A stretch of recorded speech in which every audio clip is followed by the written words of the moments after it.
Hi, this is Shravan and Bharadwaj.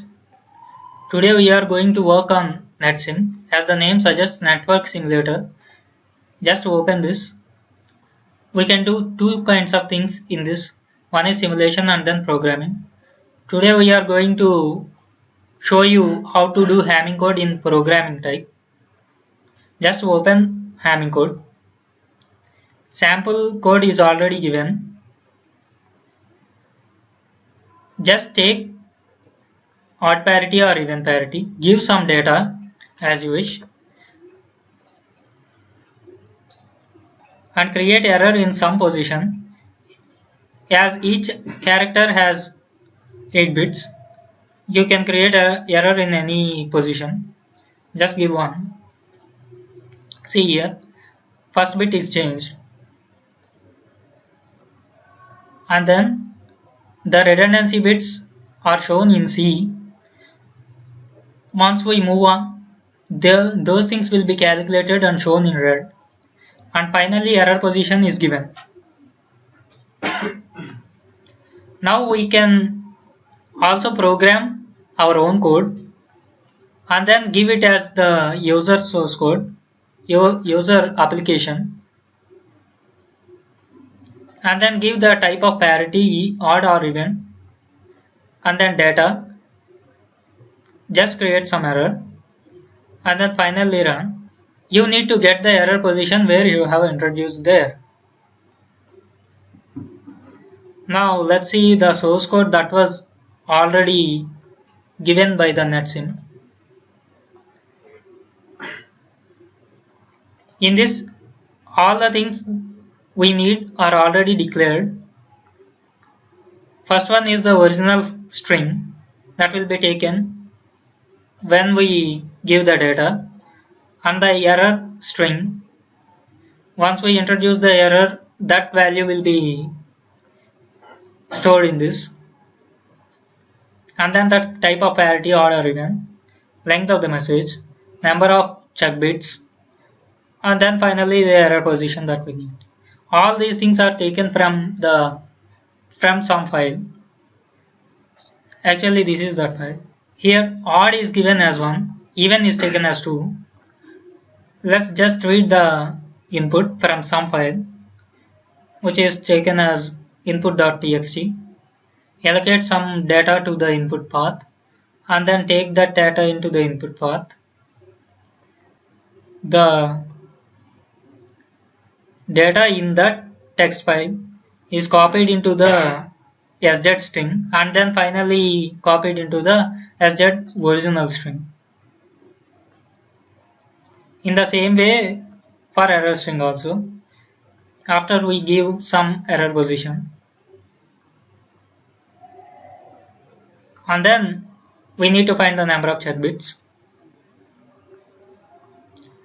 Once we get the number of check bits, we need to find the position of those check bits where those redundant bits are to be introduced. And then finally we find the error position from that. So see here, all these things are given. We just need to write the Hamming code here. So as we written here,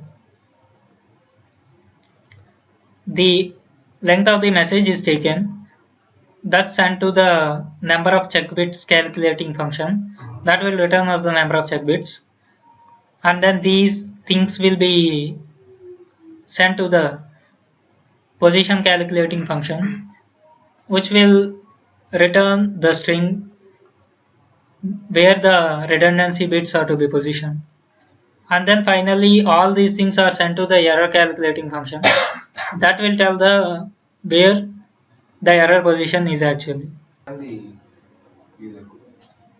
Now just let's see once again the user code. Just give odd parity, give some data, error position, run it,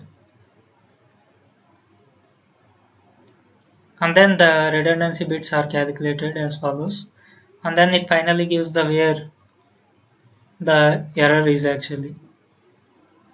In the same way you can do also for even parity.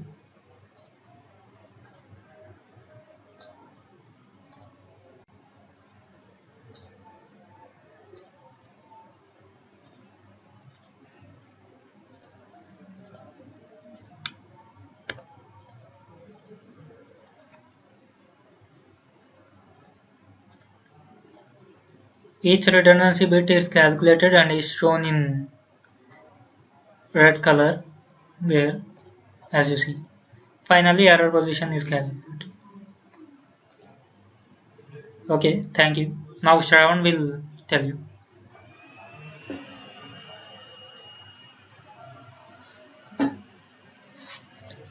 Thank you, Bharadwaj. Now you can see that there is some problem with this sample and user code that we have written using NetSim. Firstly, let's have a look at what happens when I give the error position as 1. Let's calculate the redundant bits as well. Okay, it says R1 should be 0 for odd parity. Let's see if that's true. R1 means 1, 0, 0.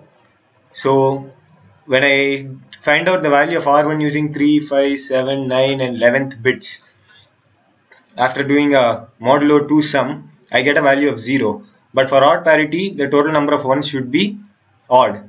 So which means R1 should be 1. Whereas here it shows 0. So which means the sample code is calculating the parity incorrectly. Similar case happens with the error data. This was the previous case was the original data, and as a result you get the error position as 5, where you actually introduced an error position of 1. Same is true for even parity, and I'm not going to show that. You can even verify that with the user code which we have written. For the same odd parity case, again it's R1 value is 0 when it should be 1. So the output is wrong. And also, let's say I give the error in the 8th bit. It's showing the error position as 13. This bit is not even there. We tried to debug the code which we had written because we had borrowed the functions from the sample code, but unfortunately we were not able to debug to get the correct output. In fact, when we give even the user code, we must get the same output. A position 8 run. Let's see. Yeah, we're still getting position 13 when that bit is not even there. What we did was we wrote our own C program. I'll run that for you now. Let's close these two. We did it in Turbo C. So now this code was used to calculate the Hamming code word as well as the error for any n and k. I have given a message size of 64 because maximum you can have 64, maximum known to us is 64 bits, and which would require a redundancy of 7 bits. So the size of the coded message is also sufficiently more to accommodate all the bits. Randomize is a function which reinitializes the random number generator. This is done to introduce a error in any random position. So the user enters the number of message bits and also enters the message from MSB to LSB. Then we reverse the position, reverse the message so that we can store it in the appropriate fashion in the code word. Then the user is asked to enter whether he wants even or odd parity. And then we calculate the number of redundant bits and the total number of bits in the Hamming code. Now this part of the code is used for positioning all the message bits which do not occur in places like R1, R2, R4, R8, etc. So if your array index is not a power of 2, then copy the message into the code word. If it is a power of 2, I have stored it as 2. Oh, I'm dealing with integer array this time. Over there it was a character array. Of course, the same logic can be extended to character arrays as well. Now this section of the code is used for placing the parity bits. We initialize a variable called sum to 0 every time for every parity bit. As you can see, this goes on for how many number of redundant bits we need.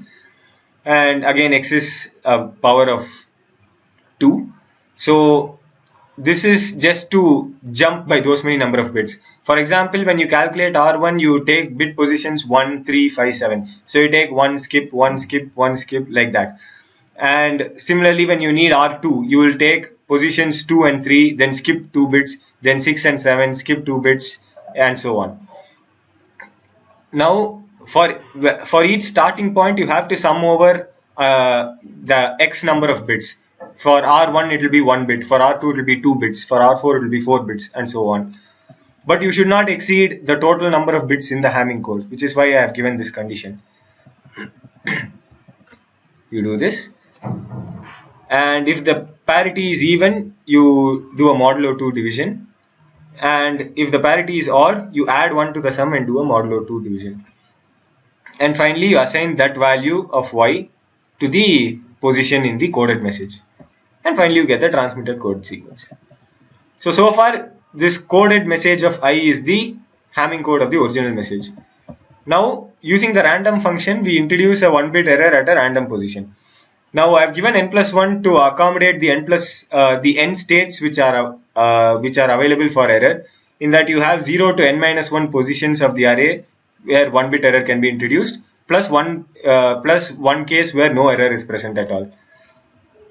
So you flip the bit at that position, and this will be your received code sequence. I've used the random function because you never know which bit can be flipped. In NetSim, we gave the position of the bit which we want to flip.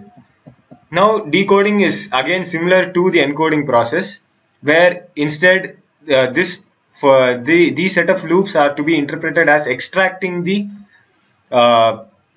parity bits and summing them up. That's why y is assigned y plus. I've used this statement so that we can calculate the bit position where the error was introduced. And if y is 0, then there is no error. Otherwise, there is an error at this position y. And you can also correct it by flipping that bit and print the correct code sequence. Let's just run it once. No errors. That's good. Let's say I have 7 message bits. The messages can be 100, 1101. I'll go for even parity. So it shows the total number of redundant bits is 4, the number of coded bits is 11, and then you have the transmitted code sequence.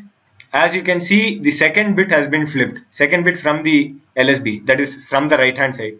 So that is why it shows error at bit number 2, and it has also corrected the code sequence. Now let's try the same thing with odd parity. 7, 100, 1101. 1 for odd.